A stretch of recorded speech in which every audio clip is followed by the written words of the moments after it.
Donc, Marine Le Pen annonce sur ses affiches qu'elle va remettre la France en ordre.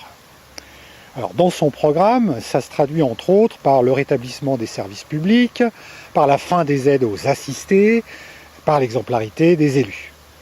Alors, parlons des services publics. Marine Le Pen veut les rétablir là où il n'y en a plus. Évidemment, nous aussi. Seulement, il y a un os dans le programme de Marine Le Pen. C'est qu'en même temps, elle veut baisser les impôts. Donc, comment peut-elle d'un côté rétablir des services publics et de l'autre réduire la dépense publique qui justement permet de les faire tourner? Ça s'appelle une contradiction impossible à tenir. Au final, Marine Le Pen ne pourra faire que l'un ou l'autre. Et comme elle a l'intention de protéger les riches parce que c'est sa classe sociale, alors elle appliquera la baisse des impôts et on n'aura pas les services publics. Ça fait bien sur son programme, les services publics, mais c'est juste pour faire beau sur le papier. En réalité, elle n'a pas l'intention de les rétablir. Et elle ne s'en donnera pas les moyens. Nous, à la France Insoumise, nous n'avons pas de contradiction là-dessus. Nous voulons rétablir les services publics partout où ils ont été fermés et où ils sont indispensables. Pour ça, nous allons chercher l'argent qu'il faut, là où il faut. On augmente les impôts de tous ceux qui peuvent en payer plus, c'est-à-dire ceux qui gagnent plus de 4 000 € net par mois. Et ça permet largement de payer leur établissement des services publics avec les fonctionnaires qui vont avec. Ensuite, Marine Le Pen veut supprimer les allocations familiales pour celles et ceux qui profitent du système. À entendre le FN et certains dans le parti de Fillon et Sarkozy, la sécurité sociale et l'assurance chômage seraient plombées par une armée d'assistés. De fait, dans sa famille, dans son village ou son quartier, on peut tous plus ou moins connaître des gens qui donnent l'impression de bien vivre alors qu'ils ne travaillent pas. Bon, d'abord, est-ce que ces personnes sont aussi nombreuses qu'on le dit? Eh bien non. Il suffit de quelques profiteurs et ça permet au FN de dire que tous les allocataires profitent. Et ensuite, quelle est l'ampleur des dégâts sur les comptes sociaux? La fraude aux prestations sociales, c'est-à-dire celles que touchent indûment des particuliers, celles dont les médias parlent beaucoup et apportent ainsi de l'eau au moulin du FN, eh bien cette fraude aux prestations sociales est estimée à 900 millions d'euros par an. 900 millions. Par ailleurs, la fraude aux cotisations sociales, c'est-à-dire celles que les employeurs ne versent pas à la Sécu ou à l'assurance chômage, eh bien cette fraude aux cotisations sociales, elle est estimée à 20 milliards d'euros par an. 900 millions, 20 milliards, c'est pas tout à fait le même rapport. Donc on voit bien que les comptes sociaux sont mis en danger d'abord par les patrons qui dissimulent le travail et non pas par les malades ou les chômeurs. Bizarrement, le FN ne parle pas de cette fraude massive des employeurs. Pourtant, on n'arrête pas de dire que le FN veut s'occuper des ouvriers et que de plus en plus d'ouvriers votent pour le FN. Moi, je vous invite à bien regarder la réalité. En fait, le Front National préfère les patrons plutôt que les ouvriers. Et les ouvriers devraient y réfléchir à 2 fois avant de voter pour le FN.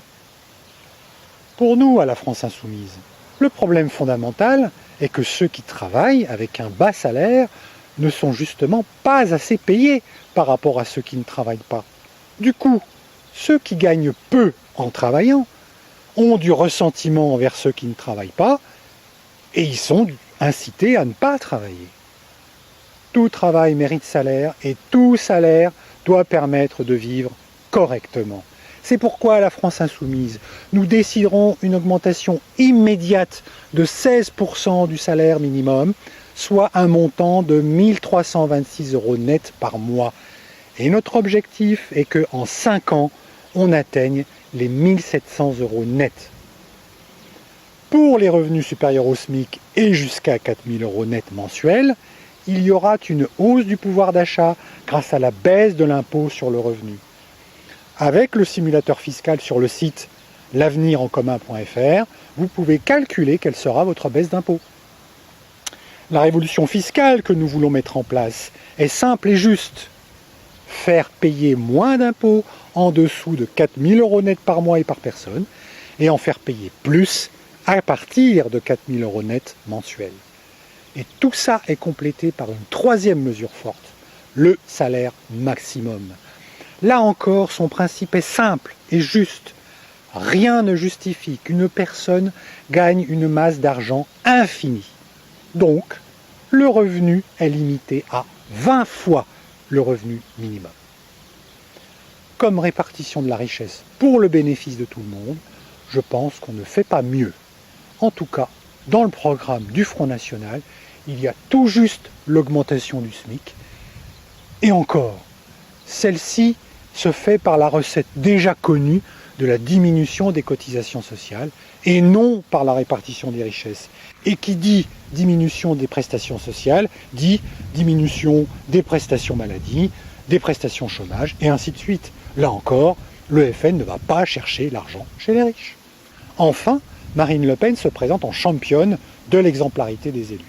Elle et les élus du FN jurent qu'ils géreront les affaires publiques avec rigueur et sans augmenter leurs indemnités. Eh bien, je vais vous donner juste deux exemples. Les maires Front National des communes de Cogolin et Luc en Provence dans le Var, fraîchement élus aux élections municipales de 2014, ont fait voter l'augmentation de leur indemnité et celle de leurs adjoints. Pour le maire et les adjoints de Cogolin, par exemple, l'augmentation a été respectivement de 307 € et 80 € par mois par rapport aux indemnités de la précédente équipe municipale. Franchement, comme exemplarité, eh ben on fait mieux. Et le dernier exemple en date, Marine Le Pen est soupçonnée d'avoir détourné ses indemnités de députée européenne pour payer des emplois au bénéfice de son parti. Alors nous sommes d'accord, nous sommes d'accord. Pour l'instant, elle n'est que soupçonnée et elle est donc présumée innocente jusqu'à ce que la justice ait prouvé sa culpabilité. Mais franchement, vous ne trouvez pas ça gros, vous, son histoire de complot contre elle? Si elle prouve qu'elle n'a rien à se reprocher, l'affaire s'arrêtera là. Alors pourquoi elle refuse de s'expliquer devant le juge? Quand on prétend être exemplaire, alors on respecte les règles du droit, comme n'importe quel citoyen.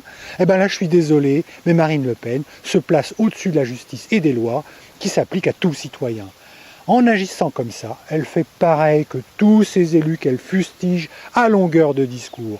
Finalement, si on y regarde bien, Marine Le Pen et les élus du Front National, c'est la même chanson que beaucoup d'autres. Faites comme je dis, mais ne vous mêlez pas de ce que je fais. Bon, là j'ai voulu vous expliquer que, contrairement à ce qu'ils disent, le Front National et Marine Le Pen ne valent pas mieux que la clique des LR et du PS. Mais nous, à la France Insoumise, qu'est-ce qu'on vaut? Eh bien, première réponse, je vous invite à chercher ce qui pourrait être reproché à Jean-Luc Mélenchon. Pour l'instant, personne n'a trouvé d'enrichissement personnel, ou d'emploi fictif, ou de malversation dans les comptes de campagne. Mélenchon est un élu propre et honnête. Et deuxième réponse, je vous invite à regarder la vidéo suivante où je vous explique comment les candidats de la France Insoumise sont pour l'instant les seuls à s'engager à être des élus exemplaires. En attendant, merci de liker cette vidéo, de laisser vos commentaires qui sont toujours utiles et encourageants, partagez dans les réseaux sociaux et à vos contacts, abonnez-vous à la chaîne TV52 sur YouTube pour recevoir les alertes des vidéos suivantes. Et n'oubliez pas, nous avons besoin de vous. Salut et à la prochaine.